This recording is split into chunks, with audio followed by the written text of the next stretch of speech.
Olá, sou o Daniel Nitaki e estou aqui novamente para conversarmos um pouco sobre dois temas de muita importância para a engenharia de tráfego, engenharia de transportes, enfim, para a circulação. Trata-se então da acessibilidade e mobilidade.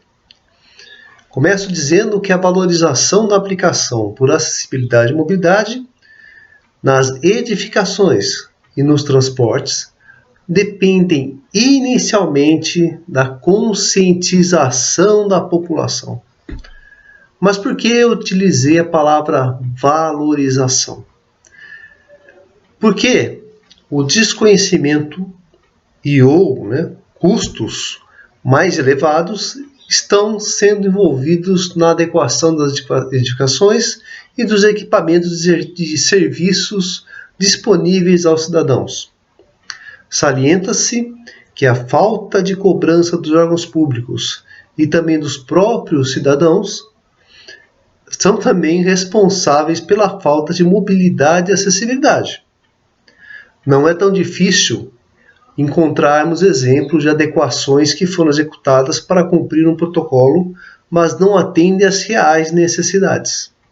Neste trabalho, estaremos discutindo brevemente sobre do que se trata acessibilidade e mobilidade urbana, quem são os que são envolvidos nesse tema e ainda alguns dos respectivos impactos.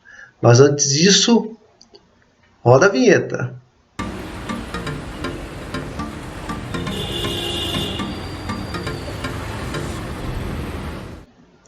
Iniciaremos com as duas definições importantes dadas pela NBR 9050.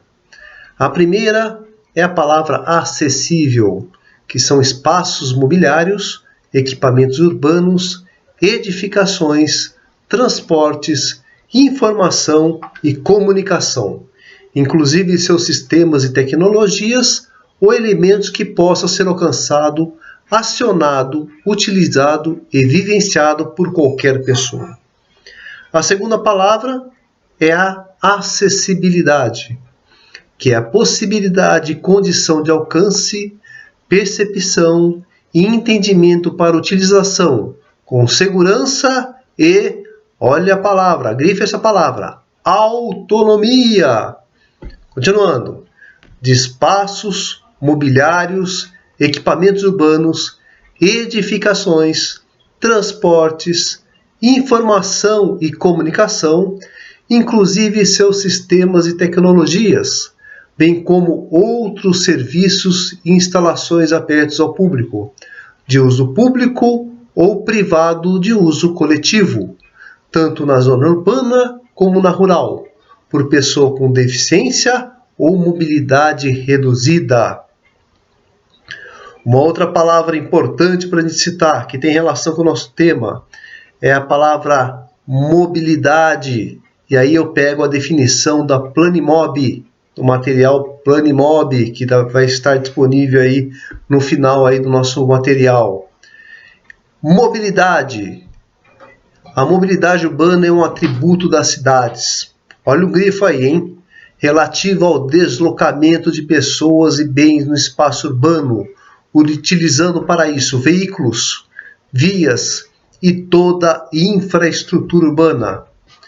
Este é um conceito bem mais abrangente do que a forma antiga de tratar os elementos que atuam na circulação, de forma fragmentada ou estanque, e de administrar a circulação de veículos e não de pessoas. Então, a mobilidade tem relação tanto com veículos como pessoas. E esse conceito de mobilidade ele aglutina ainda 4 complementos. O primeiro deles, a inclusão social. Que é isso, né? A inclusão social, ela afirma o compromisso do governo federal com a construção de um país para todos, tendo direito à mobilidade como meio de se atingir o direito à cidade. Outra, sustentabilidade ambiental.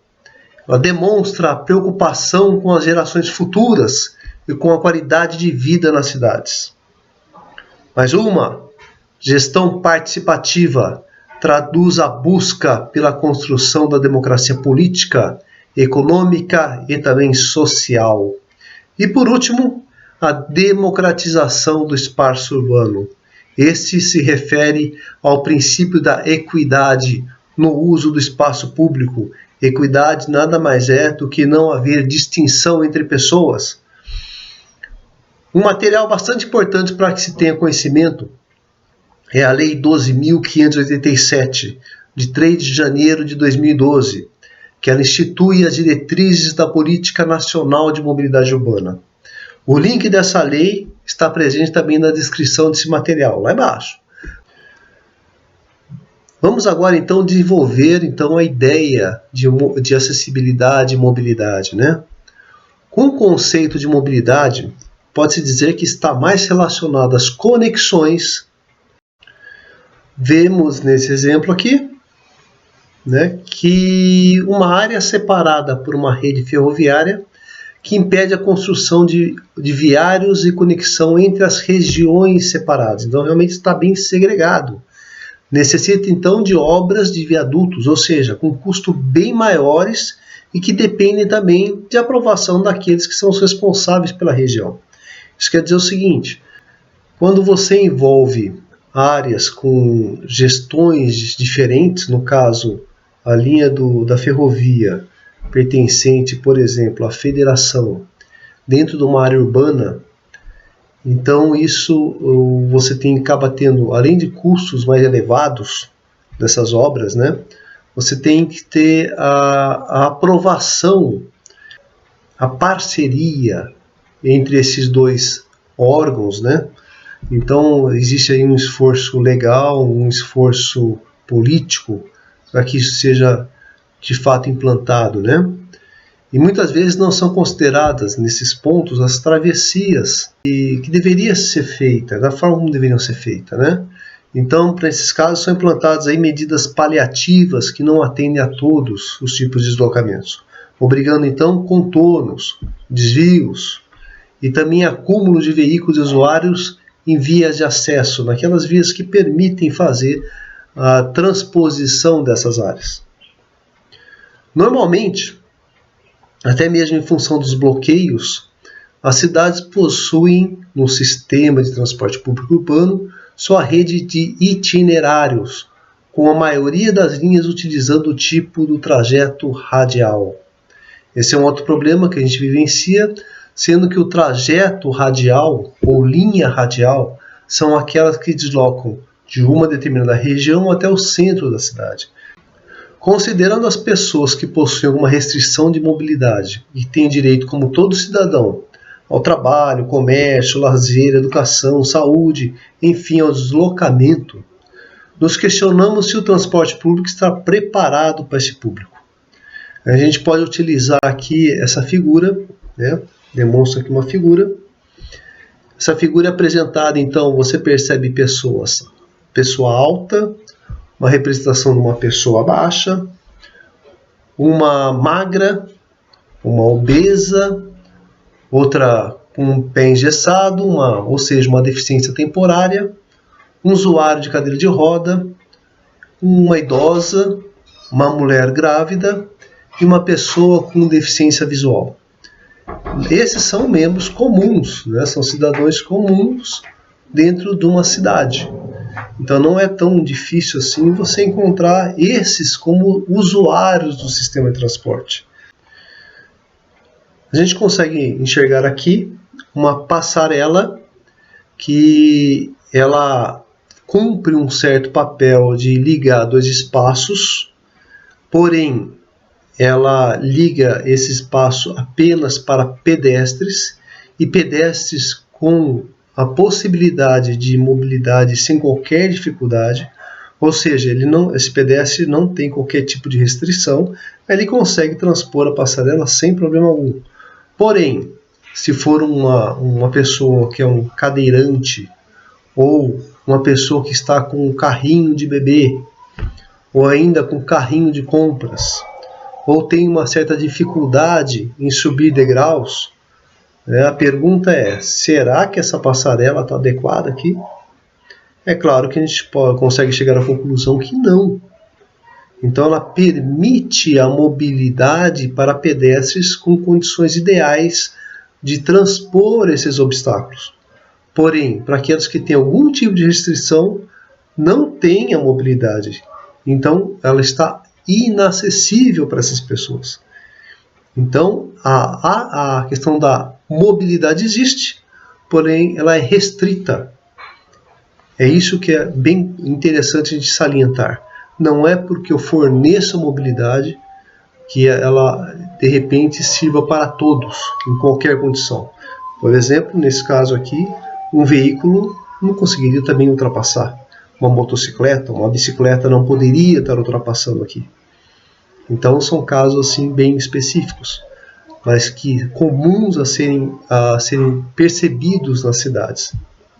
Outra observação que podemos fazer, quanto pior a mobilidade, mais longos são os trajetos. Nesse caso, então, mais tempo se leva para seu deslocamento. Maior seria, então, a necessidade de transporte. Maior a emissão de poluentes. Logo, maior o custo do transporte e a degradação ambiental. Por outro lado, quanto menor menor o seu deslocamento, né? Ou seja, melhor a mobilidade, menor o custo em transportes e maior a qualidade de vida do cidadão. Porém, salienta-se que sem acessibilidade, a população não será atendida na sua íntegra. Deixo aqui algumas perguntas. O que desejamos então para nossas cidades? Essa seria minha primeira pergunta. Outra, por que não elaborar os projetos de edificações atendendo às premissas da acessibilidade, até porque assim serão todos privilegiados? Mais uma, você já pensou que atualmente você pode não estar com qualquer tipo de restrição de mobilidade, porém algum dia isso pode ocorrer com você, ou mesmo com alguém que você conheça? Lembrando que a gente também envelhece.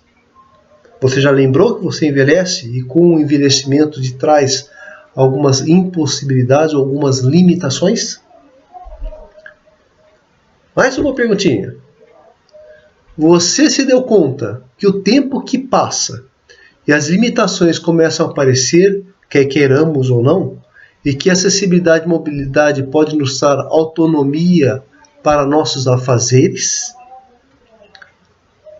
E a última, como então posso colaborar para promover a acessibilidade e mobilidade? Como eu posso fazer isso? Eu trabalho no órgão público?